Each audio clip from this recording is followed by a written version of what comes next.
El Ministerio de Salud Pública anunció ayer nuevas flexibilizaciones en los protocolos por COVID-19.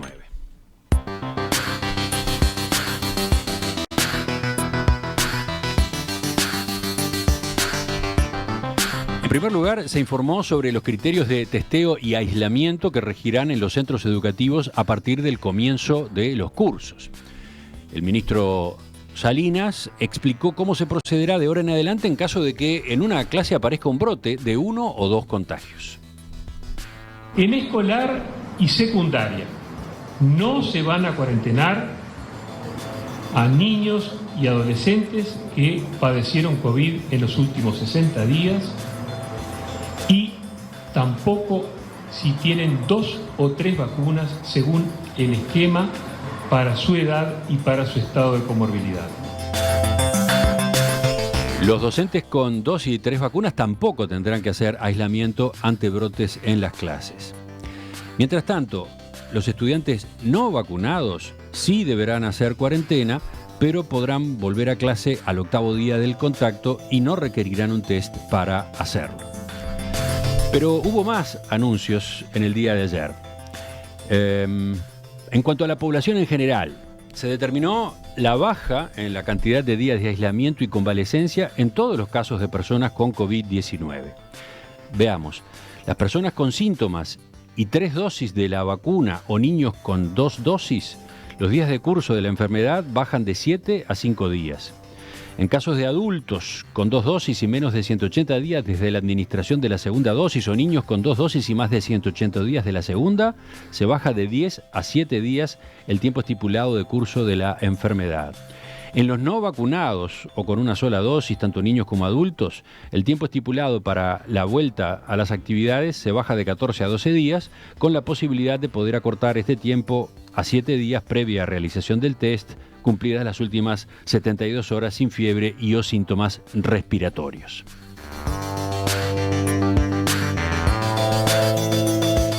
Por otro lado, Salinas anunció que para eventos al aire libre se habilita el 100% de aforo sin control de vacunas, es decir, que se eliminan las restricciones.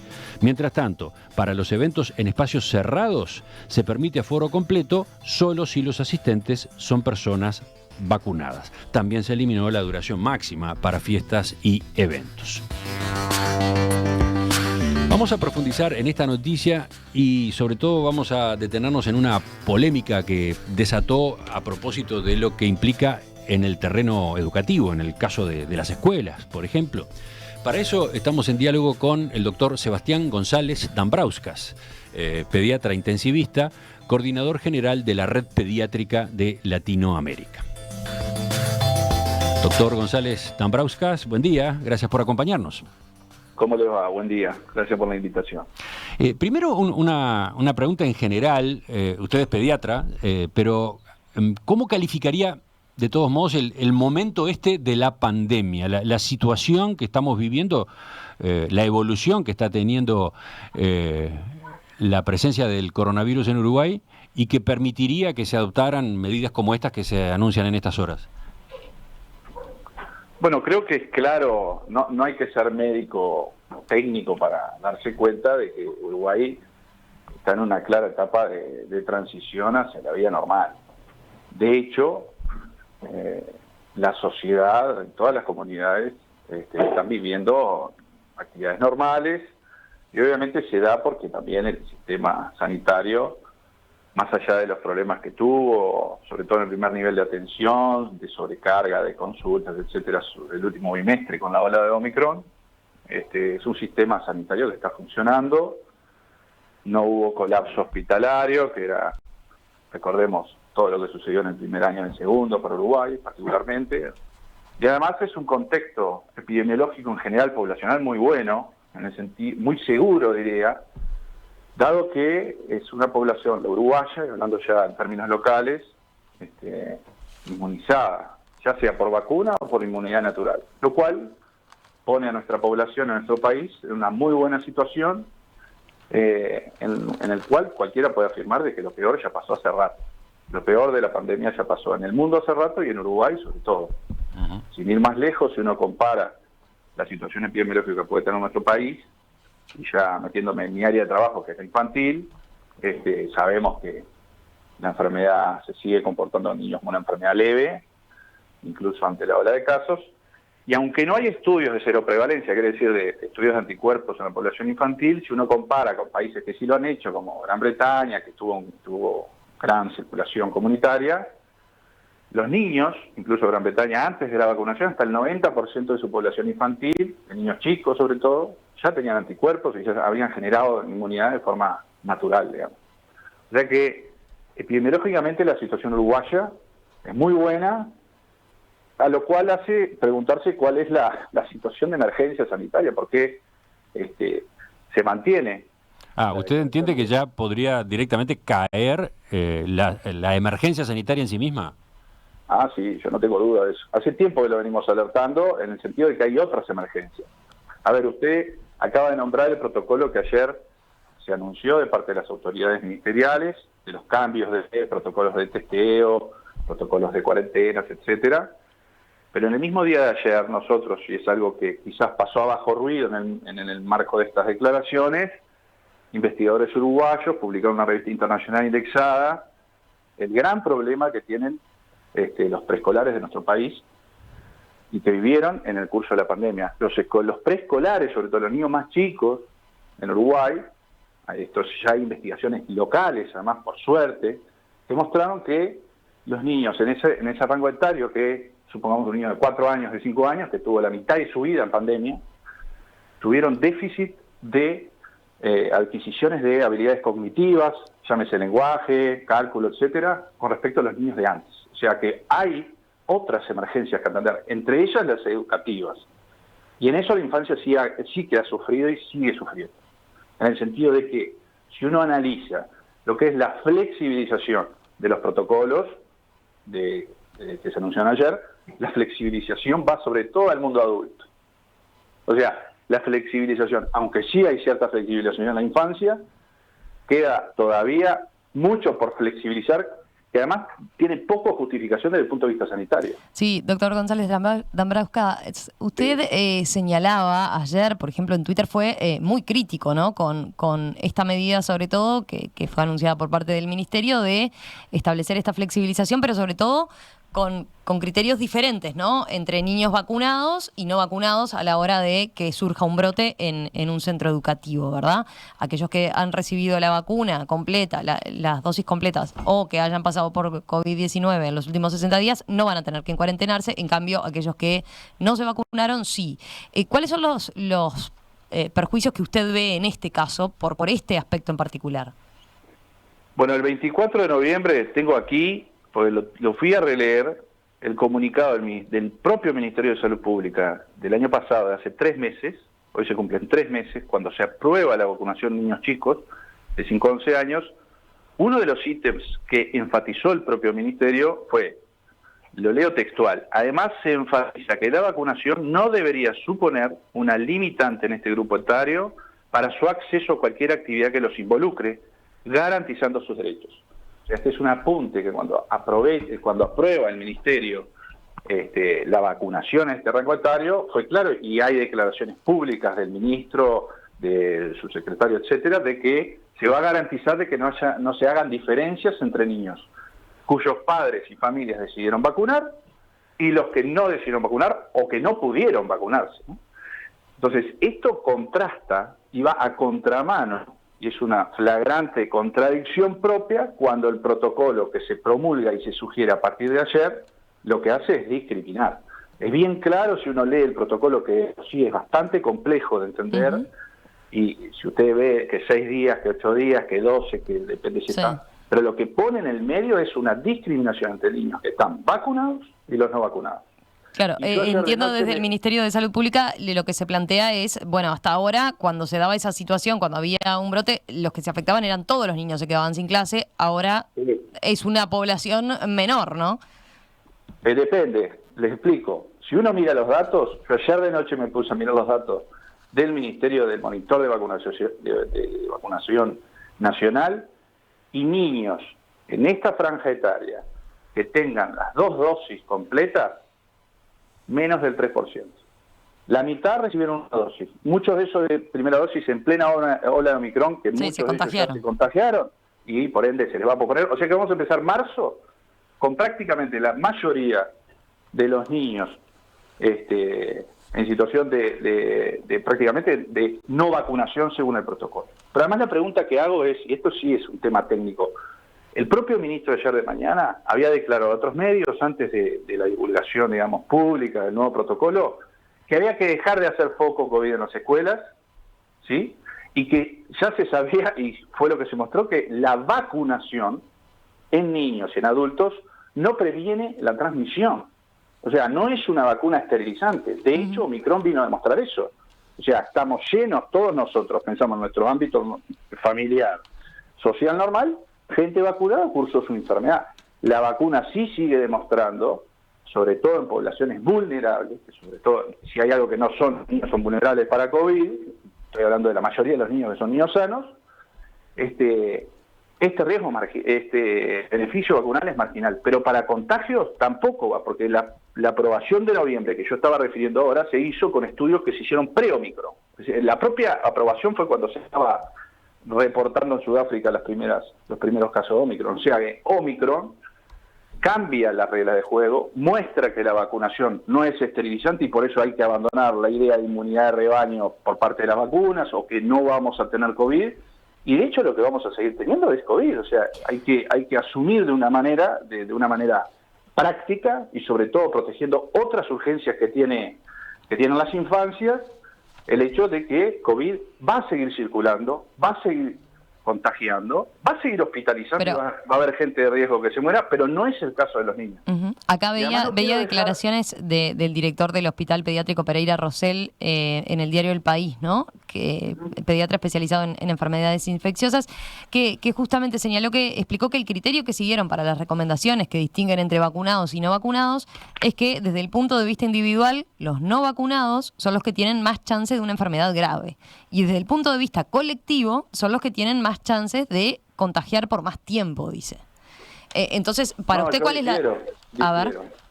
Además, eso, si usted hace un mes se dio un conversatorio que organizaron la Organización de Familias de Escuela Organizada, donde participó el doctor Galeano, el doctor Yaqueto, gente de la academia, gente de la sociedad organizada, y se dio un conversatorio muy interesante donde hay cosas que son muy discutibles. O sea, no hay una verdad revelada de ninguna parte, digamos. Son cosas discutibles. Lo que sí había unanimidad es que la presencialidad educativa hay que cuidarla. ¿Cómo cuidarla? O sea, cuidarla significa que no pueden seguir habiendo clases enteras que cierren. Pero para usted, entonces, ahí, ¿cuál es la solución, digamos? O sea, ante un caso... solución no. Bueno. Hacer lo que hay que hacer, que es lo que dijo el Ministerio, que no se puede discriminar entre niños vacunados y no vacunados. Porque nadie puede mostrar evidencia de que un niño no vacunado contagie más que un vacunado. Porque eso no se sabe.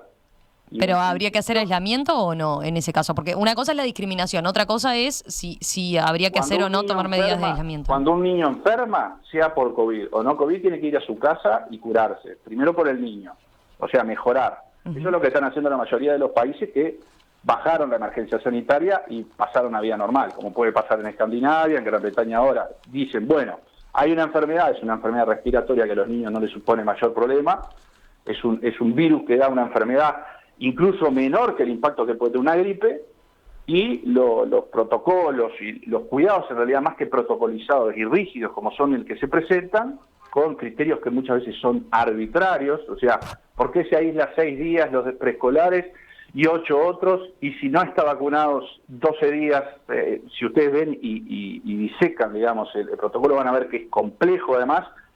Y además creo que cuando un niño enferma, y si es por COVID, tiene que manejarlo con su pediatra de forma, como dijo, si es lo que dijo el doctor Galeana, de forma individual.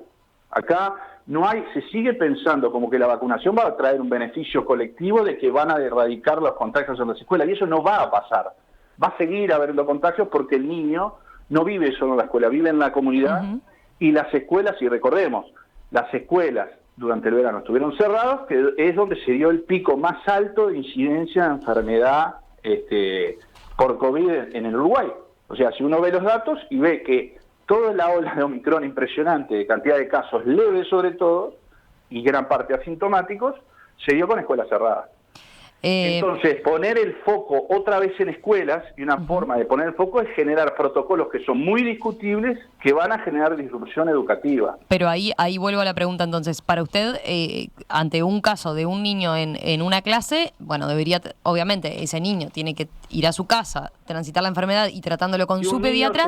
¿Y qué pasa con el resto? ¿No deberían hacer ninguno, debería hacer cuarentena? No, yo creo que es individual. Ahora vuelve a ser como antes, en mi entender de lo que tiene que hacerse, en mi entender además de lo que es la experiencia de otros países. Las recomendaciones son generales. Y además otra cosa, que no es menor, sobre todo en los ámbitos educativos, hablen con directores de escuela, hablen con maestros. La información de si un niño, la decisión de que tú te vas a tu casa 5 días y volvés porque está vacunado, no puede quedar en el ámbito escolar. No puede quedar porque eso va a generar caos educativo. Sí, está claro que a las escuelas les va a significar tener una logística y un control de el estado vacunal de cada niño, cómo transita la enfermedad. Pero además discriminar, va a generarse una discriminación interna de los colegios, va a complicar. Hablen con un director a ver cómo hace para aplicar este protocolo y cómo hace para decirle a una familia: tu hijo que no tiene síntomas se va 6 días a la casa porque no tiene las 2 vacunas, porque no pudo, y además, ¿por qué tienen que tener esa información las escuelas? ¿Por qué tienen que tener la información de una vacuna que, vale subrayar, no es una vacuna obligatoria?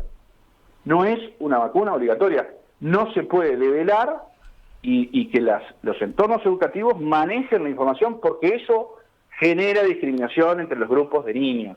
Genera tú estás vacunado, Pepito, y tú no estás vacunado, entonces vos te vas a ir 6 días a tu casa porque no te vacunaste y tú vas a volver y traerme un test. O sea, cualquiera que haya tenido reuniones de padres, el día de ayer cuando se surgieron estos protocolos, yo ya tuve llamados de directores de colegios y eso, e incluso de padres, algunos familiares, que ya habían dicho, bueno, si hay 2 casos en la clase, se cierra la clase y todos para casa. Y ahí veremos según estás vacunado o no estás vacunado. Bueno, todo eso es lo que el propio Ministerio de Salud Pública alertó en noviembre que no podía suceder, que es discriminar entre niños vacunados de los no vacunados. Y además, otra cosa, en invierno va a haber infecciones respiratorias, como todos los años, por COVID y no por COVID.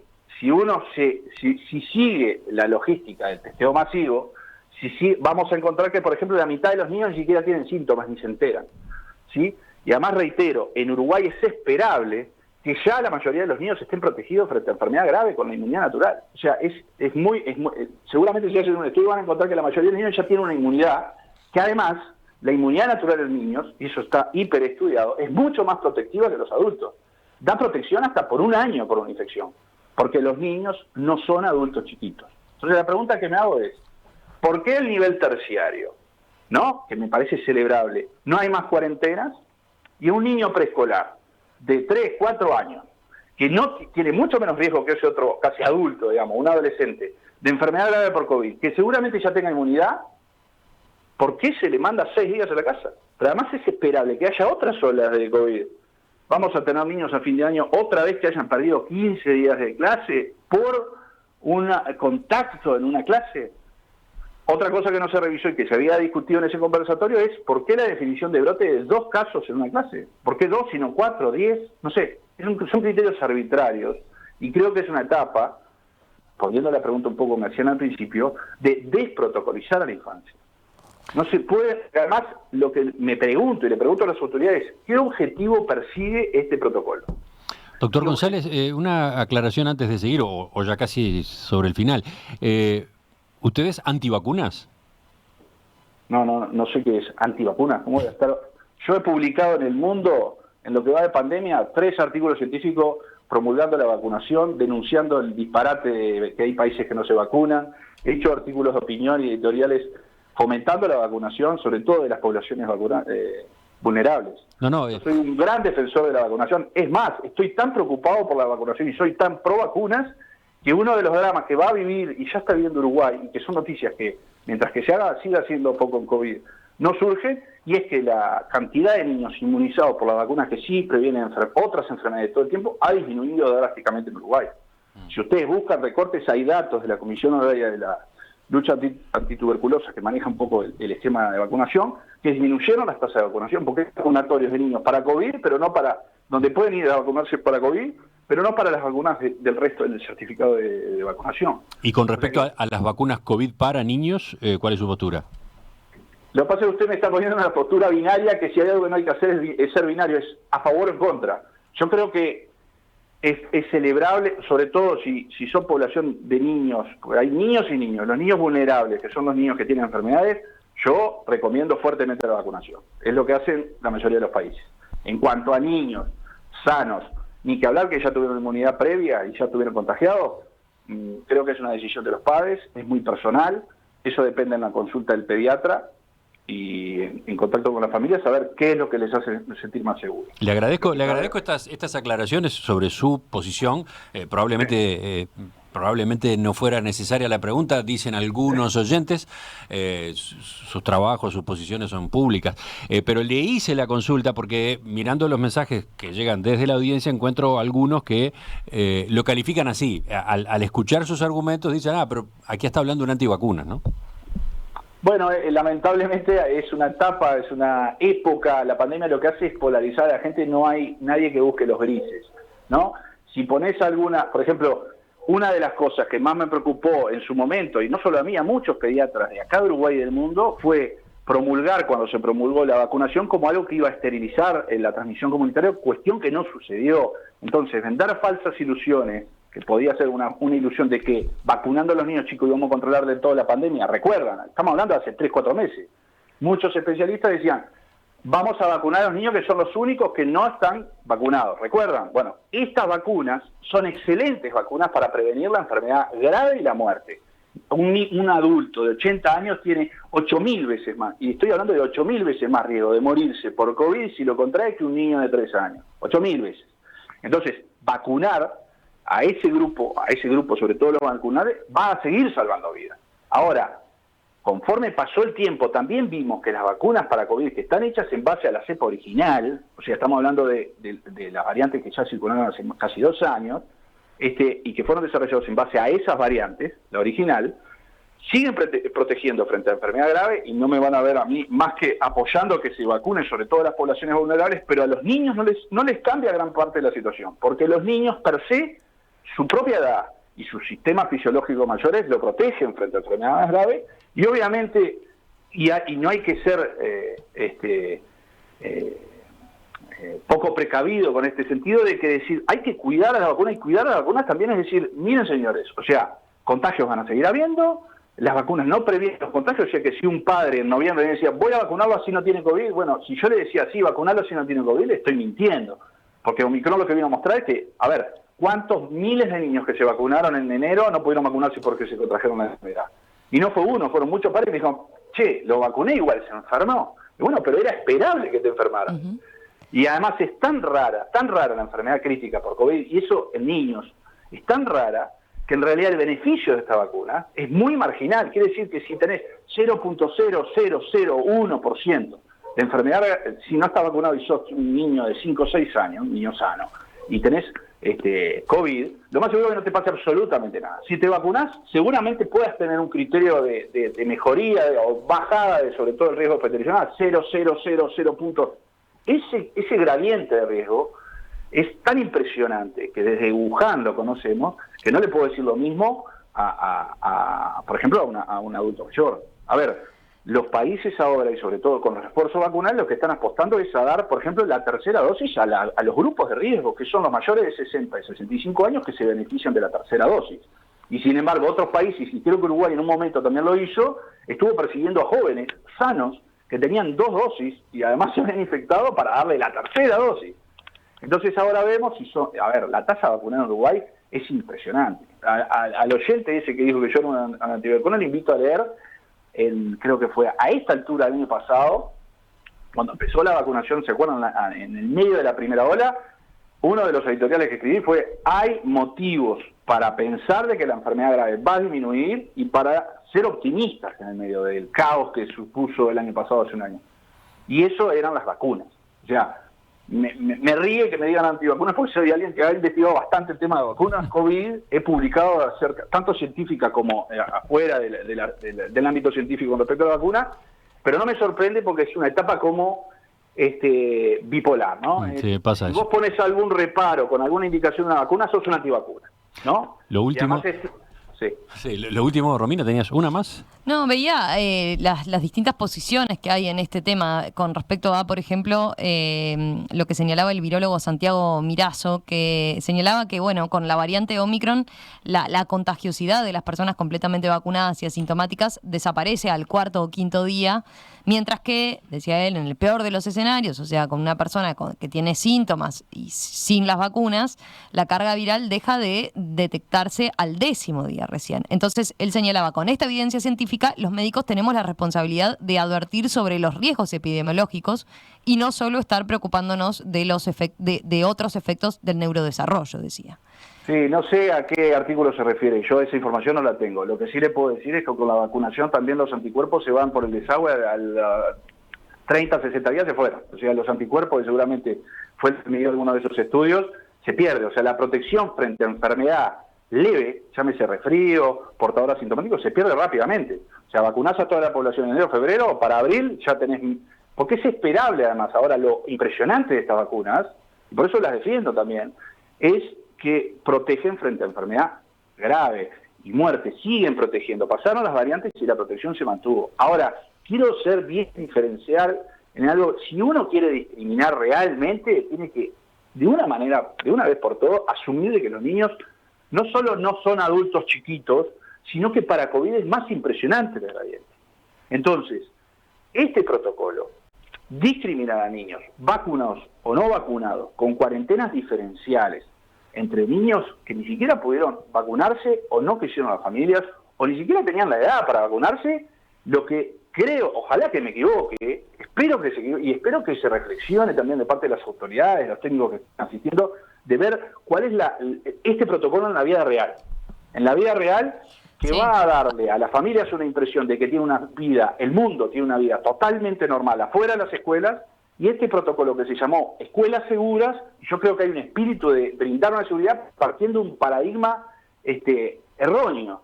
Yo creo que lo que da seguridad a la presencialidad el antídoto es la presencialidad y volver a como tratábamos las infecciones respiratorias antes de la pandemia, que es como se comporta COVID en niños.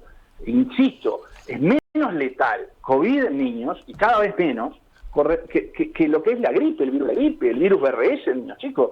Y sin embargo, no hacíamos protocolos. Porque además lo que me pregunto es, ¿cuándo se van a levantar los protocolos? ¿Cuándo vamos a dejar de hacer cuarentena por 2 semanas? ¿Cuándo va a seguir esta situación de emergencia y focalizar el tema de las escuelas? Porque ahora... Son más preguntas que quedan abiertas, sí. Son más preguntas. Ni que hablar para las autoridades educativas, ¿no? Con respecto a, bueno, ¿y qué va a pasar con esos niños entonces que no vayan esos días a clase, ¿no? ¿Cómo va a ser el docente? La virtualidad fue un fracaso. Bueno, pero además vamos a tener docentes con presencialidad y virtualidad. ¿Es posible eso? No sé. Doctor Sebastián González Dambrauskas, pediatra intensivista, le agradecemos su participación otra vez en Perspectiva esta mañana. Gracias por la llamada. Hasta pronto. Saludos.